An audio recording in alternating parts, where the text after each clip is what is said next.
El Knock Nevis fue construido entre 1979 y 1981. Fue llamado con anterioridad Siswise Jian, Happy Jian, John Viking y Mon, y fue un superpetrolero ULCC, Ultra Large Crude Carrier. La empresa a cargo fue Astilleros de Ompama, Japón. A lo largo de su historia tuvo varios nombres. Era tan grande que le era imposible entrar en muchos puertos e incluso tenía impedido atravesar lugares como el Canal de Panamá o de Suez. Esta embarcación también era conocida como el buque más grande del mundo, el barco más pesado del mundo, el de mayor capacidad o el mayor vehículo construido por el ser humano que jamás haya existido. En su viaje final a la India fue renombrado como Mon en diciembre de 2009. Después de conseguir el permiso de las autoridades aduaneras, fue varado por su desmantelamiento. ¿Listo para conocer más sobre este superpetrolero? Entonces, quédate a ver este video hasta el final. Antes de iniciar, recuerda regalarnos un gran like, suscribirte y activar la campanita de notificaciones. Así YouTube te avisará cuando tengamos nuevos videos. Sin más que decir, iniciemos. También podría haber sido el buque de los 1000 nombres o los 1000 dueños, ya que la lista de peripecias vividas por esta nave, unidas a sus múltiples denominaciones, convierten a este buque en un actor que bien se merecía una película homenaje en Hollywood. El Siswise Jian es una leyenda en la historia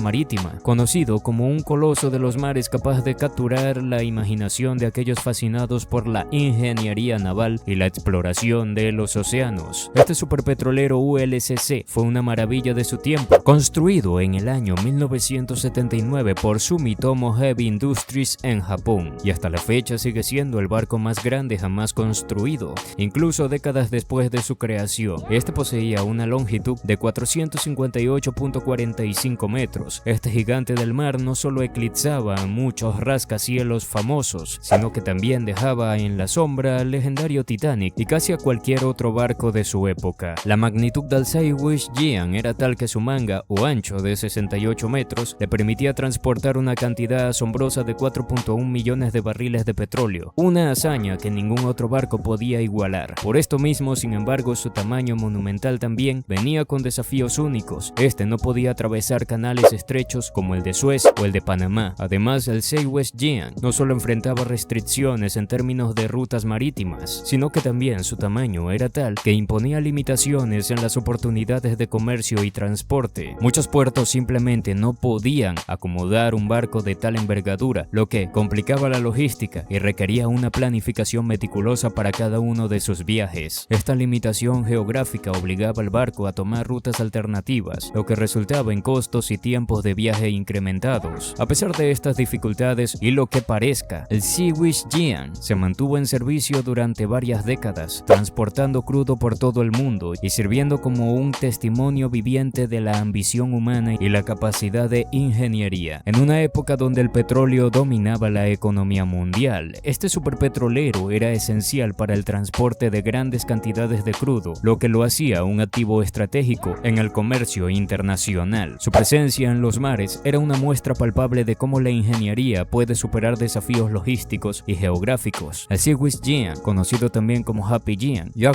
Viking, Knock Nevis y finalmente Mon, es recordado como uno de los barcos más grandes jamás construidos. A lo largo de su existencia, este supertanque renombrado varias veces, reflejando cambios en la propiedad, el estatus y el propósito del barco a lo largo de su vida útil. Posteriormente, en 1979, el barco fue revendido a un magnate de Hong Kong llamado Tung Chao-yung, dueño del Hong Kong Orient Overseas Container Line, quien ya de inicios y después de que el buque hubiera efectuado sus primeras pruebas de mar, quiso aumentar las dimensiones principales del barco para poder incrementar su capacidad de carga, buscando el objetivo de llegar a poseer el buque petrolero de mayor capacidad del mundo. En 1981 nacía este barco, llevando a cabo su primera singladura, ya como buque modificado y bajo un nuevo nombre, el Siswise Jian, con un desplazamiento de 657.019 toneladas cuando estaba completamente cargado. El Siswise Jian es así un testimonio de la evolución de la industria petrolera y el transporte marítimo. Antes de continuar con esta sorprendente leyenda de los mares, primero queremos recordarte que te suscribas a nuestro canal, le des like y actives la campanita de notificaciones. Ahora sí, sigamos con el video. Cuando fue adquirido por el magnate naviero Grey Stark Bros, Navy Shot Dreadnoughts en 1981 fue renombrado como Happy Giant. El Seawish Giant simbolizaba el apogeo de la ingeniería naval y la ambición humana. Sin embargo, mantener un coloso de tal envergadura no era tarea fácil. Las reparaciones y el mantenimiento rutinario no solo requerían una cantidad significativa de recursos, sino también de tiempo, lo que incrementaba exponencialmente los gastos operativos. Estos costos eran tan elevados que convertían al Seawish Giant en una maravilla de la ingeniería con un costo prohibitivo para su operación y práctica y eficiente en el competitivo mundo del transporte marítimo. Además, el consumo de combustible del Seawish Giant era otro factor que contribuiría a su costosa operación, quemando aproximadamente 220 toneladas de combustible al día. Los gastos en combustible eran enormes, especialmente durante los periodos de altos precios del petróleo. A pesar de sus impresionantes capacidades para transportar casi 4 millones de barriles de petróleo, los costos operativos asociados con su funcionamiento eran descomunales, lo que a menudo hacía que su operación no fuera rentable. Es entonces cuando la guerra de Irán-Irak sucede. La guerra de Irán-Irak, la cual es conocida también como la Primera Guerra del Golfo, se trata de un conflicto bélico que se extendió desde septiembre de 1980 hasta agosto de 1988, marcando uno de los enfrentamientos más largos y devastadores del siglo XX. El casus belli fue la invasión de Irak a Irán, liderada por Saddam Hussein, con el objetivo de anexionar territorios ricos en petróleo y debilitar la influencia iraní en la región. A pesar de los intensos combates y las operaciones militares a gran escala, la guerra culminó sin un claro vencedor, resultando en un empate que llevó a un cese al fuego bajo la resolución 598 del Consejo de Seguridad de las Naciones Unidas. Durante el conflicto, ambos países sufrieron enormes pérdidas humanas y económicas, estimándose que una suma de más de medio millón de personas perdieron la vida y que el costo financiero ascendió a cientos de miles de millones de dólares. La guerra se caracterizó por su brutalidad, incluyendo el uso de armas químicas y tácticas de guerras de desgaste, las cuales dejaron profundas cicatrices en la sociedad y el entorno de ambos países. ¿Pero qué relación tiene con el Seawish Giant?, te preguntarás. Bueno, este superpetrolero se vio involucrado en el conflicto durante sus últimos meses. En el año 1988, mientras navegaba por el Golfo Pérsico, el Seawish Giant fue atacado por aviones de la Fuerza Aérea iraquí, lo que resultó en su hundimiento en aguas poco profundas, pero con un grave incendio. Este ataque reflejó la intensidad del conflicto y la vulnerabilidad de las operaciones comerciales en la región. Durante la guerra, este gigante sufrió daños catastróficos en un ataque aéreo que lo dejó hundido y ardiendo en las aguas del Golfo Pérsico. El impacto de los misiles Exocet desató un infierno de fuego, una visión apocalíptica que parecía sellar su destino. Sin embargo, llegando al final de la guerra, esto trajo una nueva esperanza para el Seawish Giant. La firma noruega Norman International, reconociendo el potencial del barco, se embarcó en una misión de rescate casi mítica. Contra todo pronóstico, el barco fue reflotado y sometido a extensas reparaciones. La magnitud del daño requería una operación de salvamento sin precedentes. No solo se reparó su estructura, sino que también se le hicieron mejoras significativas, preparándolo para una nueva era. Renombrado como Knock Nevis, en 2004 el barco encontró una nueva vida como unidad flotante de almacenamiento y descarga, anclado en el campo petrolero de Al Shaheen, en Qatar. Esta transformación fue un giro notable en su historia, permitiéndole continuar siendo una pieza clave en la industria petrolera. Pero incluso los gigantes tienen un final, y para el Seawish Giant, este llegó en 2009, vendido a desguazadores en India y rebautizado como Mon. Emprendió su último viaje hacia el astillero de desagüe de Alam Gujarat. Allí, en las playas donde tantos barcos han encontrado su fin, el Seawish Giant fue desmantelado pieza por pieza en 2010. Sabemos que el proceso de desmantelamiento de barcos como el Seawish Giant es una tarea compleja que implica la separación y clasificación de materiales reciclables como el acero, el aluminio y el cobre, que luego pueden ser reutilizados en diversas industrias. Este reciclaje de materiales es un aspecto crucial del desmantelamiento de barcos, ya que permite la recuperación de recursos valiosos y reduce el impacto ambiental. Los principales países encargados de esta industria son Bangladesh, China, India, Pakistán y Turquía. Estos países han desarrollado una considerable capacidad para desmantelar barcos, por lo que se les permite procesar una gran parte del volumen global de la industria. Con el avance de la tecnología y una mayor conciencia global, se espera que las prácticas de reciclaje y desmantelamiento de barcos continúen evolucionando hacia un modelo más sostenible y responsable. Es como el Seawish Giant cierra su capítulo, pero su legado, sin embargo, embargo, perdura en la memoria colectiva como un símbolo de ambición humana y la capacidad de superar incluso las adversidades más desalentadoras. El Sea Wise Jian es un testimonio de la ingeniería marítima y la resistencia, representando no solo un hito en la historia de la navegación, sino también un ejemplo de cómo incluso las estructuras más grandes y aparentemente invencibles pueden ser vulnerables y sin embargo recuperables con el esfuerzo. Jugó un papel crucial en el comercio mundial de petróleo, simbolizando los avances en la construcción naval y la arquitectura naval. Su legado perdurará como un testimonio de la ambición humana y la ingeniería, recordando a las generaciones futuras las maravillas y los desafíos de la era de los supertanques. Y bien, ¿qué te ha parecido este video? ¿Cuál es tu opinión sobre este tema? Déjanos tus comentarios, para nosotros son muy importantes, y participa en el chat marítimo. Si te ha gustado el video y esta información, demuéstralo dejándonos tu apoyo, dándole like, suscribiéndote y activando la campanita de notificaciones. Así YouTube te avisará cuando tengamos un nuevo video. Esto ha sido todo por hoy. Nos vemos en un próximo video.